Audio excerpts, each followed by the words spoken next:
Nag-typhoon, natumba yung electric poles ng Meralco poles. Who's supposed to pay for that? Consumers din ba? Talked about this. Excise tax and VAT.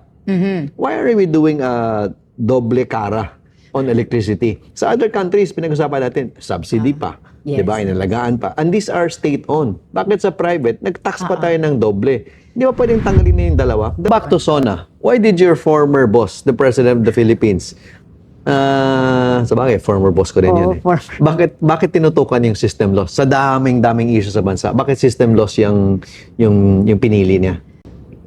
Welcome, Chair Mona. It's very heartening to know that yung episode 1 natin, which we did for fun, maraming nanood, no? May mukhang natuwa sila sa explanation, very simple and very practical. And it also shows that when we do things as an advocacy, may papuntahan. No? Oo. Quickly, pa-recap lang sa ating mga viewers at mga friends, classmates from law school. What did we talk about sa episode 1? Kasi medyo matagal na kasi, a few weeks ago yun. Oh, What happened? nakakatuwa. May shout out pa sa classmates from law school. Hindi, pero totoo, Yusek, nakakatuwa when you get to impart knowledge and people actually learn from it. Tapos sasabihin nila sa'yo na, uy, naintindihan ko kung bakit, diba? Last time, I think mga 2 months ago yata tayo huling nag-usap. Parang pinag-usapan natin ano ba yung nagpapataas sa presyo ng kuryente, ganyan. And kung babalikan natin ang mga in-identify natin doon, and that was 2 months ago, hindi pa ganito kataas yung presyo ng kuryente. Pero nakita na natin, ito naman yung trajectory, wala namang misteryo doon eh. Generation charge, yung pinakamataas talaga, yun yung actual na kuryente na nakukuha natin. Susunod doon, yung distribution charge. Yung serbisyo para maparating yung electrons sa mga bahay-bahay natin, 'di ba? Yun susunod na mataas. Yung susunod doon taxes na. Yung taxes na alala ko, pinag-usapan natin. 'Di ba? So matagal din nating napag-usapan yung taxes. In fact, since episode 1 hanggang ngayon, there are 2 other things that happened. Number 1, ang report, naging number 1 na tayo.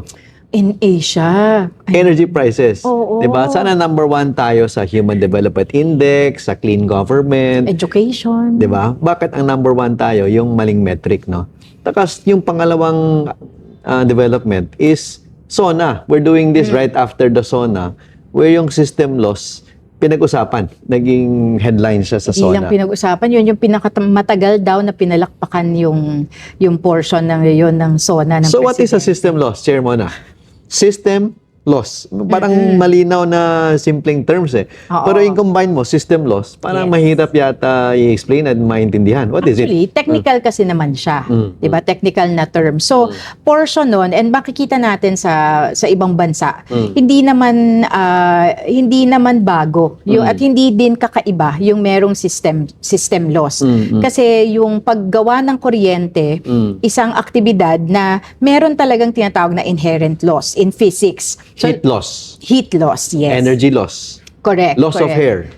Hindi kasama yan. Hindi kasama, sayang. Pero Okay. yung punto doon, mula sa pinagpapagawan ng kuryente, para makarating doon sa gumagamit ng kuryente, meron talagang nawawala in the process. Let's say 100. Pag-start mo, dumaan sa transmission, substation, Distribution. sa whatever it is. Pagdating sa retail, nagbabayad, baka 95 na lang. 95% na lang naiwan. Kung hindi mo, maraming ibang paraan para masigurado mo na 100 pa rin yung makuha niya. Pero sigurado, may dinagdag ka na along the way para ma-preserve mo na 100 yung kinuha. Boost. So, boost. So may question. May question Meron, is part. syempre. So just to simplify it, 100 because of the system loss, 95 na lang. Kung wala kang ginagawang dagdag, di ba? You have to boost that. Now, 100 to 95, let's say 5%, yung tinatawag na system loss. Ano naman yung sinasabi na sa system loss, dalawang klase, isang technical, isang non-technical.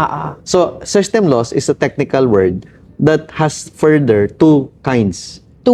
Parang Technical system loss, saka non-technical system loss. Sige, yun muna siguro na. Technical, yun yung straightforward pinag-uusapan natin na because of physics, may nawawala. Heat, Science. ganyan. Science Heat yan. loss, heat loss. Nature yan. Nature. Yung second, yung non-technical, yun yung mas controversial. Kasi in the Philippines, meron tayong tinatawag na non-technical losses where kung saan charge yung halimbawa pilferage, Nakaw. nakaw na Jumper. kuryente, may Mga nag-jumper, may kumabit, merong for whatever reason, merong hindi na metrohan, parang Or ganyan. kunwari, nag-typhoon, natumba yung electric poles ng Meralco poles. Who's supposed to pay for that? Yung consumers din ba? Distributed pa rin sa lahat yun? Consumers, oo. Nasa-charge pa rin sa lahat? Yes. Pero hindi naman yon as systems loss. Kasi most of the time, tinatayo ulit yun ng distribution utility or ng electric cooperative. So, nag incur siya ng capex. So, So, ibang i-charge usapan na yun. Balik tayo sa system loss. Yes. So, yung non-system loss, what are the three categories? Pilferage? Ano pa? Pilferage, meron kasing blanket yan na others eh. Yun yung yun siguro yung controversial. Pero pilferage yung isang pinakamalaki. Siguro pa-define natin sa DOE ba to or ERC? Dapat ERC ma-define ano yung components ng technical, non-technical, di ba? Pilferage, kung ano pa yung components. At the very least, alam natin kung ano yung component na non-technical. Meron naman pong itemized na resolution diyan ng ERC at meron ding hindi ko maalala kung si DOE meron din pero may counterparty diyan sa NEA, sa National Electrification Administration for electric cooperatives. So is it fair to say, Chair Mona, yung technical system loss saka non-technical system loss more or less 50%, hati-hati. Hindi po. Mas malaki po na inaalaw. Hindi mas malaki inaalaw. Pero paliit ng paliit dapat yung allowance ng utility para sa non-technical systems They're loss. supposed to improve it. Correct. And then the system loss, because it's based on science, based on physics, technically, for every kilometer distance from the generation to the household or user, merong tinatawag na science na acceptable. Yes. Now, for purposes of our discussion, yung technical system loss, for example, 5% yan. I think, as a consumer, as a professional, as any other person, it's fair na yung consumer will, quote-unquote, pay for a portion of that. Whether it's 50%, 100%, ibang usapan yan. But the principle is, yung portion nun, pwedeng i-pass on. Pwedeng ang consumer bayad. Kasi, science yan eh. Well, pwede siguro natin sabihin standard practice na meron talagang portion ng losses na binabayaran Okay, yung consumers. I think tanggap natin yan. Yes. But yung non-system loss, this is where I find difficulty. Yung non-system loss, if it's not being charged to the power generator or DU or whatever, pinapasa lahat sa consumer, ang feeling ko, and then not only feeling, my thinking is, there is no incentive to lower it. Kasi lahat ng cost mo, pinapasa mo naman. Wala kang, relax ka lang. You don't need to invest. You don't need to spend manpower. Pinapasa mo lang yon. Although, it's sa amin nga, pababa ng pababa. Yes. But ilang years na yun, pababa na yan? Are we there yet? I think yung huling pagbaba was 2018 or 2019. So, parang ganyan. 6-7 years na. Oo, so due for review naman na talaga dapat How often yan. is the review? Ay, wala siyang set period. Di ba dapat set yun? Not every 3 years, pababa na paba until it gets to the ideal standard? Kasi nakatali din siya dun sa... Kasi para mapababa mo yon, the utility will have to spend. Either Tama. for CAPEX or for manpower. So, either CAPEX or OPEX para mapababa niya yon. Tapos, banggitin ko lang dun sa binabanggit mo, Yusek, kasi na parang papasa naman lahat. Hindi naman lahat pinapasa ng utility. Bawal, at least. Yun yung rule ni ERC. On paper. Hindi naman unli. Hindi unli system loss yung pwede mong i-ano. May cap talaga yon. Pag lampas ka na dun sa cap, for example, totoo namang may mga electric cooperative na ang system, ang maximum allowable sa electric cooperative is I think 12.5 Wow. 12% lang yung allowables. Pero sa totoo niyan, meron talaga mga cooperative na more than 20% yung actual losses nila. Hindi lahat yon pwede nilang ma-charge sa But customer it nila. incentivizes them to lower it to 12%. Yes, Yun ang yes. point eh. Hindi Correct, mo pabayaan yung correct, utility na correct. sila yung ano. Okay, I get it. Pero for them to lower it, I think yun yung kailangan din natin lahat ma-appreciate na just because they are able to lower it or that by regulation you lower the cap, it doesn't mean bababa na automatically yung Tama. yung bill mo at the end of the month kasi what if para niya napababa yun, bumili siya, pinalitan niya lahat ng poste niya ng bago or makabago na poste or lahat ng linya niya or ng wires niya. So, ibig sabihin, gumasto siya. Kanino sisingilin yung gastos? Tama naman. At si consumers din yung sisingilin niya. So, back to SONA. Why did your former boss, the President of the Philippines, sabagay, former boss ko rin yun eh. Bakit tinutukan yung system loss? Sa daming issue sa bansa, bakit system loss yung pinili niya? I think two things. One, in good faith, I think out of frustration. Kasi, ang taas nga. Totoo naman na ang taas. Diba? Sino ba sa atin yung hindi na sino ba sa atin magdi-dispute na? Without doing anything, no? Pataas ng pataas, diba? And, actually, I like your point na without doing anything. Because the question is, can we not do something? Correct. Diba yun yung tanong. So I guess yun yung nagtulak dun sa punto na sabihin, ito na lang system loss kasi loss nga yan. If hindi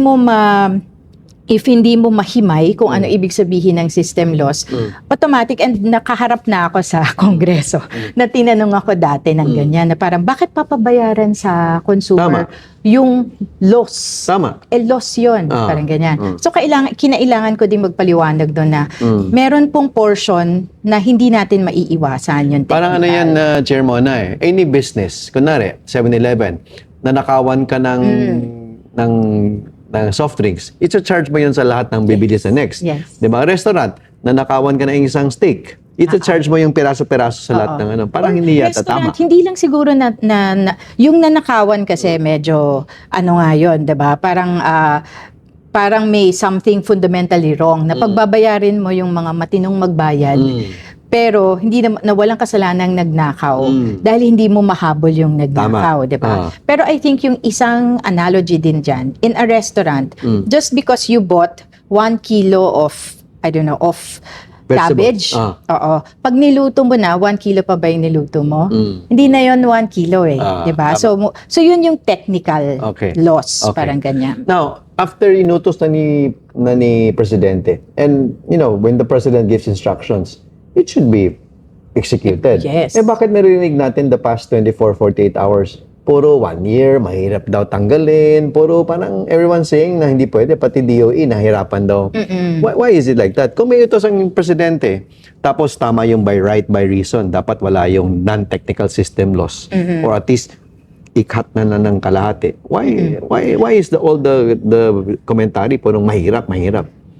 Kasi nga, I think one part of it is because huwag tayong mag-blanket na, kasi yung to be fair, yung sinabi kasi ng presidente, hindi naman nag-distinguish sa technical and non-technical. Parang tatanggalin mo na lahat ng systems loss. Parang ako din, napaisip din ako nung narinig ko yun sa SONA. Parang ako, paano na yung natural? Technical. Yung technical. Pero kung you go down the path na, siguro ang ibig niya sabihin yung non-technical. Parang ganyan. Benefit of the doubt. Oo. So, kung non-technical, hindi din naman siya agarang magagawa. Bakit?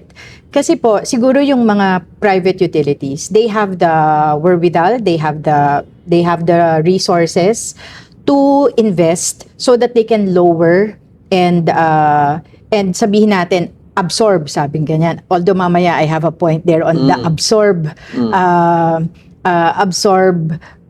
approach. So sabihin natin, malalim bulsa nila, kaya nilang mag-absorb or kaya nilang mag-invest para bumaba to zero. Yun ang technical systems loss nila. Pwede, pero it will still take time. I'm sure bibili sila ng bagong equipment, magi-employ sila ng mga bagong tao or additional people para wala na talagang pilferage or kung ano man yung kailangan nila gawin. Is legislation needed for lowering of this? Actually, for me, hindi. Hindi na, no? Kasi yung sinasabi naman, kasi daw allowed under EPIRA. But actually, technically, pwede mong, di ibaba mo sa zero. Tama. Hindi wala na. Can we give that as a tip to DOE and ERC?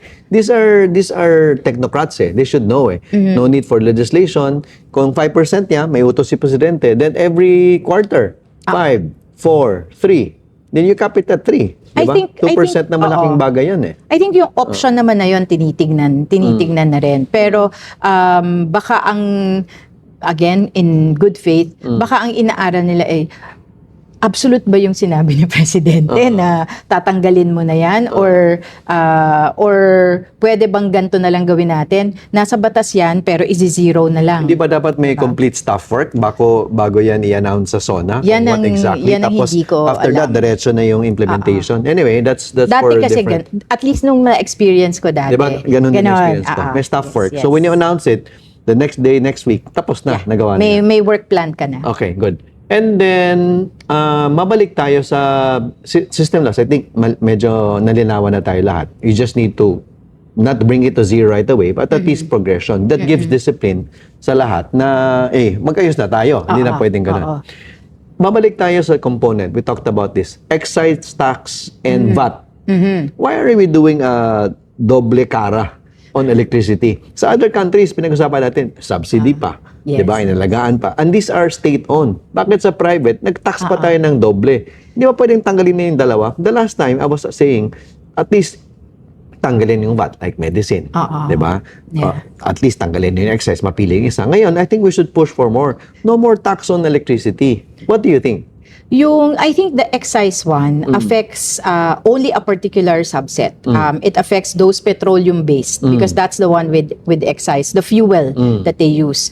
But VAT, yes, it applies to all. 12% na yun. Even RE that's zero rated, meron ding in a way disconnect or discrepancy because the transmission still Has a still 12%. has the 12%. No? Do we need the law to take away VAT on electricity? Yes, that one needs law. But the legislation. But in terms of medicine, all of that, diba, DOH just comes up with the classification na these medicines are now exempt. This exempt. Agriculture also. This pwede naman ganun. Wala bang Because ganyan executive no, power? wala. It doesn't include energy or electricity in What the about scope. excise? Can we do it with executive order in the same way that we do cut excise taxes on certain imports? That was, I think that came about with this recent, di ba? Iran, And Diba? I You can think cut excise eh. The answer is, it's possible. If you cut the excise, automatically, lower yung principal mo ng excise. Yes. And then from there, yung VAT kahit papano, lower. Liliit yung base And then mo if it's kasi. lowered down the chain, up to the tuition, up to transport, up to electricity, up to everything, bababa na. Baba ang inflation, baba ang food prices, it will redound to better economic, quote-unquote, livelihood. Correct. But I think it's not as, for VAT, yes, I agree. If we do that for VAT, it's over the entire value chain, pwede mong masigurado na, wala talagang VAT na pinasa dyan. Correct. It's a bit messier for excise. Why? Because, for example, a coal plant or a natural gas plant or an oil-based plant, may excise siyang binayaran sa fuel niya. Pero hindi naman naka-itemize yung excise tax dun sa power tariff niya. Correct. So pwedeng, and That's this a is my technical explanation. this is my point about absorption. When we just say make or have the GenCo or the utility absorb, how do you know that they absorb and they did not price it back into the price of their product? Hindi mo naman mabantayan yan eh. Dahil hindi mo na pina-itemize eh. Ngayon, at least ako, I mean, I'm sure there's a way that we can get rid of at least the non-technical system loss. But at least now, I have comfort that I know where things are happening and how it's called much they are. disclosure. It's called price discovery, Yes. di ba? Kumaga, Truth in Lending Act, dapat Truth in Pricing Electricity Act, may ganyan. But I appreciate that reason. I appreciate the expertise behind it. But for me as a layperson, just remove the tax on electricity. Yun na lang. Yun basic eh. Wala na yung kyaw-kyaw, wala na yung ganyan.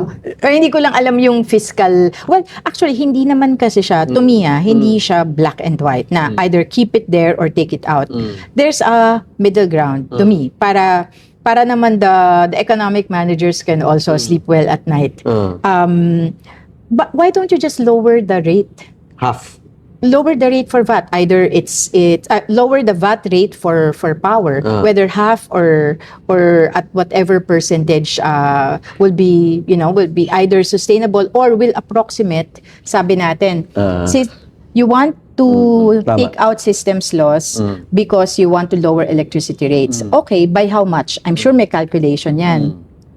What is the lower VAT rate that would approximate that number na makakapture mo rin yung gusto mong savings ng consumers kung tinake out mo si systems loss. O di i-lower mo na lang si VAT. I also appreciate that. In fact, my 2 cents dyan, Chair Mona, is this. We just look at ASEAN, diba? Look at Vietnam, Thailand, Indonesia. Tatlo lang. Look at energy and try to benchmark na we're not the most expensive among the big 4. We don't have to be the cheapest because we don't have the natural oil, gas industry. The resources. But at least, because of our fiscal policy, at least maganda. I also like the idea of letting economic managers sleep better. But if you imagine, we're collecting all these taxes, withholding taxes ka pa, meron ka pang VAT on everything, lahat na lang bayad. Oo. Business permit, occupancy permit, VAT, compliance, all the excess percentage, whatever it is, tax tayo lahat. Tapos ikukurakot lang. Isn't that a bigger problem than economic managers losing sleep? Mas maganda na lang, hindi sila makatulog kaysa, you get what I mean, Chairman? We have to starve it eh. Di ba? We're concerned about our budget deficit, we're concerned about, ito parang fine-tuning. Parang starve the cancer, sabi nila, tapos diba? meron kang 100 billion, ang more than half is being corrupted. Why don't you just lower the whole 100 billion to 50 billion? At least, kung makukurakot sila ng 50%, kalahati na lang. And the 50%, the 50 billion, is in the pocket of consumers, of everyone, consumers, households. Never mind the rich, they will always take care of themselves. But yung pang-araw-araw ba? Diba? I mean, that's always the question of reality. That's definitely one way diba? of looking at raise revenue, wag tayo, we should be careful of all that. And yet in reality, all our problems are because of our bad governance in the energy sector. What's your assessment? 1 year. I know ERC chair is also our friend. But what are the right moves that has been being done by ERC since his appointment? Oo, I think maraming na ilabas yung ERC. I think those that are I think on the right track are the suspension of disconnection. As in, hindi na pwede mag-disconnect maski hindi ka nagbayad? Up until July. That's under EO 110 eh. Maski hindi ka nagbayad? Oo. Ha? Yes. Pwede ba yun? Under Ikaw hindi ka nagbayad, dapat... Hindi, syempre may because high billing, you're questioning your if it's a dispute. rate. So bawal magputol ng service. And then they hanggang July lang. So far, but I think they will extend it because I guess when it was issued, we all thought the Iran issue will be Is short-lived. it because na hindi makabayad ng households, nahirapan? This is like a lifeline? It is a lifeline. Lifeline. Yes. So, paano yung consumer na in bad faith? Hindi mo na ako magbayad, hindi ako maputulan. Well, nagpapatong-patong talaga yung bill mo. yun? Oo. Pero kasi kung in bad faith siya, eventually babayaran naman yan. It will be resolved against him. E di magko-compound. May interest yun. How much is the interest rate? Ay, maliit lang yata. 6%? Sorry ko. 6%? Mababa lang yung interest. Di ko makakabisado na ngayon. So the idea of this no disconnection is really for the poorer households na sobrang ipit na, hindi na and this has impact on education, on learning, di ba? Okay, ano pa? And because that's the driver there is really, the imperative there is really the state of national energy emergency. Kaya yun mga viewers, mga consumers, wag niyong pabayaan na just because no disconnection, hindi kayo magbayad. Do your part, no? Iba naman yung nakokorap ang pera natin. But the thing that you need to do, what you pay for, justice should start in the household. Yes. Although, ang dami kasing lumabas na, I don't know if you've been following social media, ang daming lumabas na mga nagpo-post ng mga bill nila, di ba, na, bill last shock. month, bill shock. Last month, ganito lang yung rate ko. Ngayon, na-triple yung bill ko. So, pag mga ganon, I think the consumers naman, I think is it really true na for the same consumption? My formula there kasi, Chairman, when I get these questions and comments in general, I tell them, tingnan mo yung consumption mo. Tingnan mo yung consumption. Yes. Cubic for water, kilowatt per hour. Then you check the rate. Kung magbago ang rate, ibang usapan yon. You have to do it a comparison. In fact, may kaibigan ako na medyo OC, ang ginagawa niya, ini-excel na yung bills niya. Tapos tinitingnan yung comparator, which is helpful naman. Very good.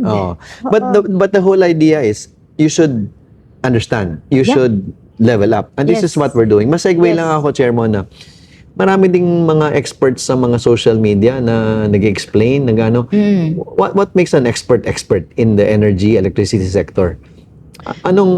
kasi marami, parang Oo. you're a health expert, COVID expert ka, transport expert ka, marunong ka sa busway, marunong ka sa ropeway, marunong ka sa whatever ways. 'Di ba? What is an energy expert? Who is an energy expert? To me, an energy expert doesn't need to be an engineer, a lawyer, or a scientist, or an economist. But at the very least, you need to understand the value chain. Because Start of to finish. energy, of start to finish, of generation all the way to consumer. That to me is the most basic. Kasi we were talking about this earlier na tingin ko yung expert, yung authentic na expert, dapat dinidemystify niya yung Hindi value ino-obfuscate. chain, 'di ba? Oo, hindi yung mas lalo pag napanood mo, mas lalo kong nalito doon 'di ba? Hindi yan expert.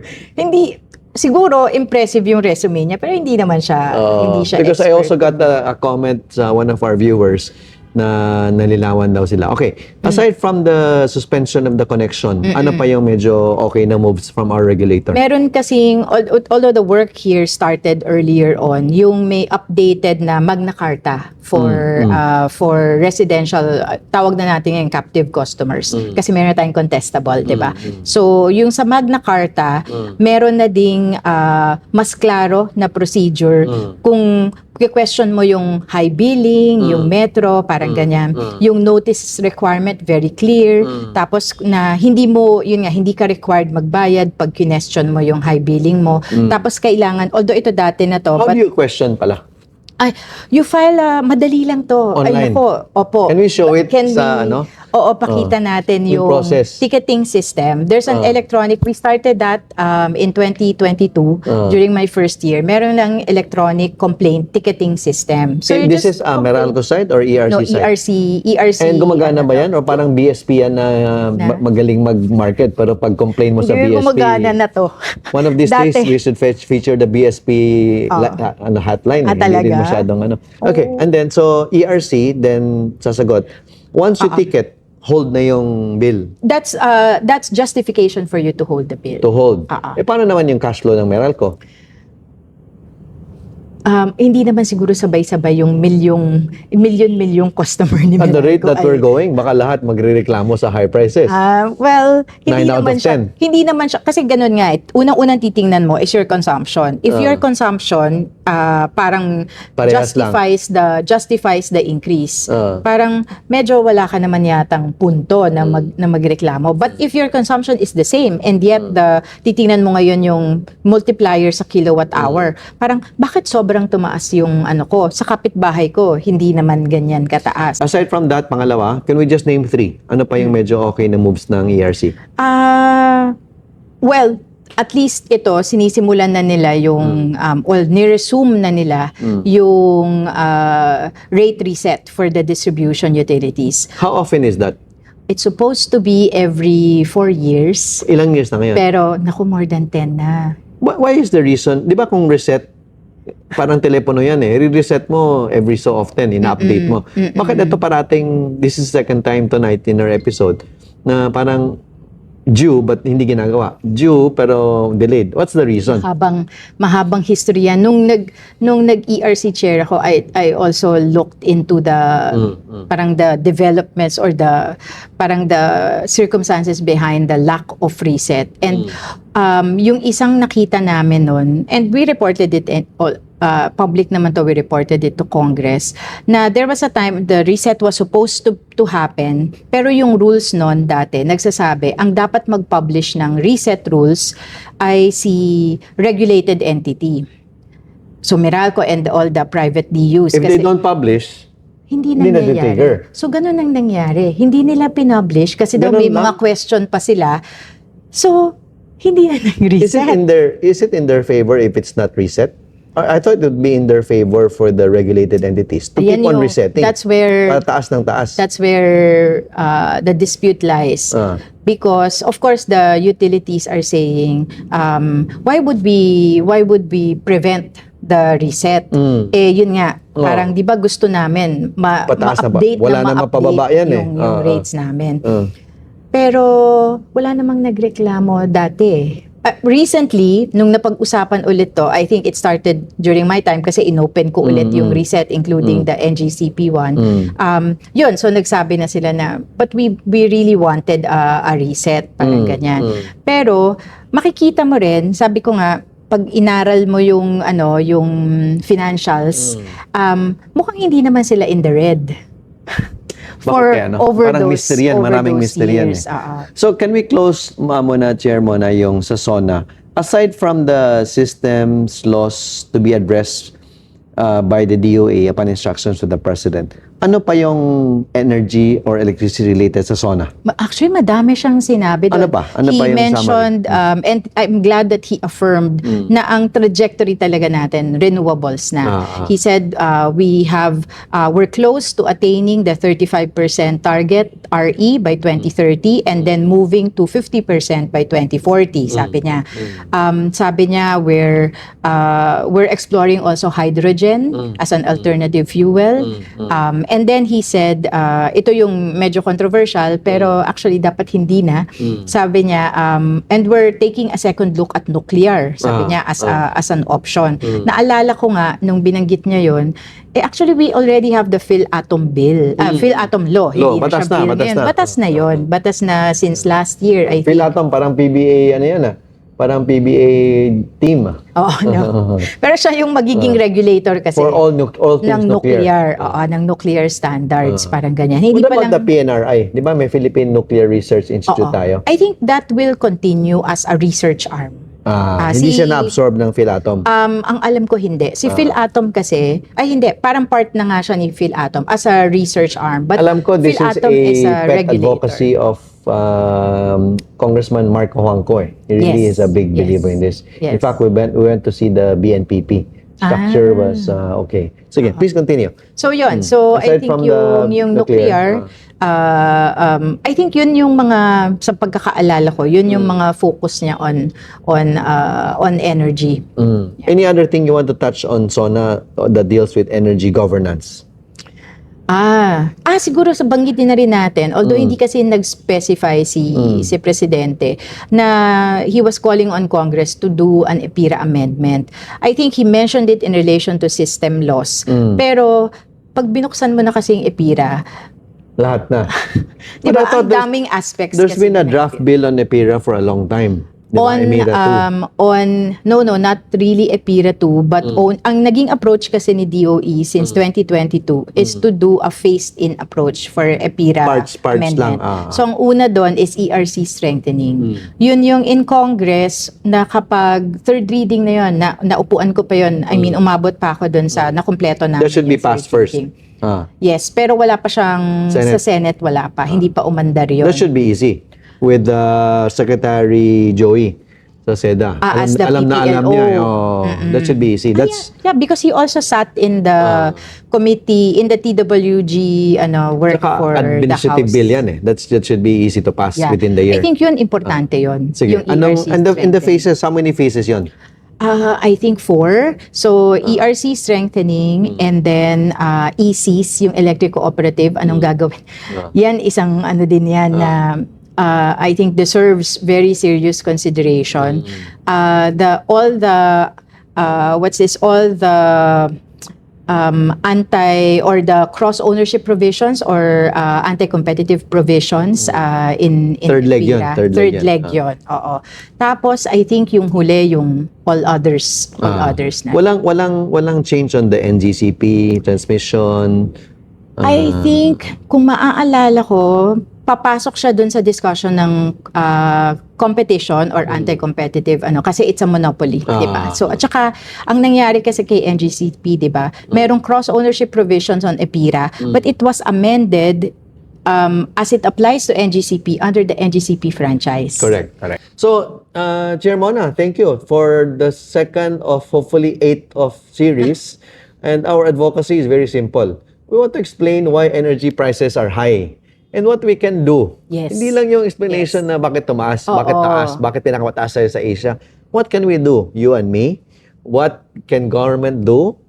And the electricity governance that needs to be done. Yes. What are your parting words for today? I think for today, in a way, feeling kawawa tayo, 'di ba? Tumataas yung ating bill. I don't think anyone is spared at this point. Lahat. Given Saka affected down the Yes, stream. yes. Kasi ang dami nang nagtatas. Even our small businesses are suffering, di ba?